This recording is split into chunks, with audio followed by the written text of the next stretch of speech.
আর বুকের পাটা থাকে। আরে 4 পয়সার নওশাদ ওইখানে দাঁড়ালি তো আমরা খেলনা বলে মনে করি, ওটা একটা 4 পয়সার ফেলুদা। যদি হিম্মত থাকে নওশাদদের বলবো, শুভেন্দুকে বলবো, নরেন্দ্র মোদী কিংবা অমিত শাহকে একবার ভাঙড়ে জিতে এসে এখানে দাঁড়িয়ে দেখাও, লেজে গোপরে করে ছেড়ে দেবো। এটাই চ্যালেঞ্জ করে আজকের ভাঙড়ের বাড়ি থেকে বলছি, চ্যালেঞ্জ করে বলে দিচ্ছি। আজকে এসব খুচরো 4 পয়সার নেতা বলে মুখ্যমন্ত্রীর বিরুদ্ধে দাঁড়াবো, ওরে বাপরে বাপ। আমি সে আব্বাসের বলছি, আজকে নওশাদের বলছি যে যদি বুকের পাটা থাকে, ক্যানিং এবং ভাঙড় 2 ভাই ভাগ করে নাও, কোনটাতে দাঁড়াবে কোনটাতে দাঁড়াবে ঠিক করে নাও। 2 ভাই দুটাতে দাঁড়াও। যদি 2 ভাইকে লেজে গোবরে করে হুগলিতে লোটা কম্বল নিয়ে না পাঠাতে পারি, আমার নাম শওকত মোল্লা নয়, এটা আমি দায়িত্ব নিয়ে আমি বলে গেলাম। আজকে অনেক খেলা করেছো, মুসলমানদের নিয়ে আর খেলা করো না, মুসলমানদের সর্বনাশার করো না, মুসলমানদের বিপদে আর ফেলো না, আর বিজেপির হাত থেকে আর শক্তিশালী করো না। এটা আমি অনুরোধ করছি। এখনো পর্যন্ত সম্মান আছে। এরপরে ভাঙড়ের মানুষ যে আমার কলার ধরে জিজ্ঞাসা করবে আজকের ভাঙড় পিছিয়ে গেল কেন, তখন কিন্তু তুমি কোনো জবাব দিতে পারবে না।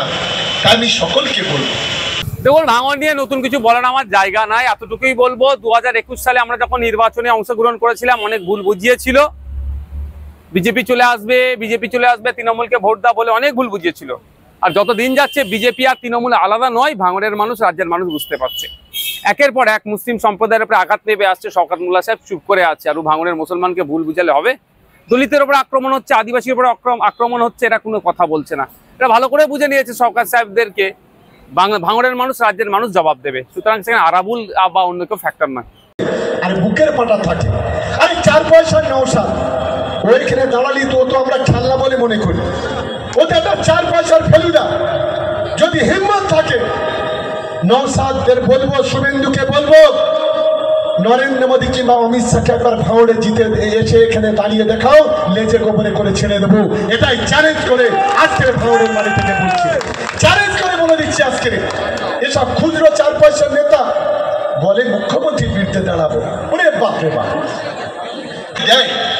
আমি সে আব্বাসের বলছি, আজকে নওশাদের বলছি যে যদি বুকের পাটা থাকে, ক্যানিং এবং ভাঙড় 2 ভাই ভাগ করে নাও, কোনটাতে দাঁড়াবে ঠিক করে নাও। 2 ভাই দুটাতে দাঁড়াও।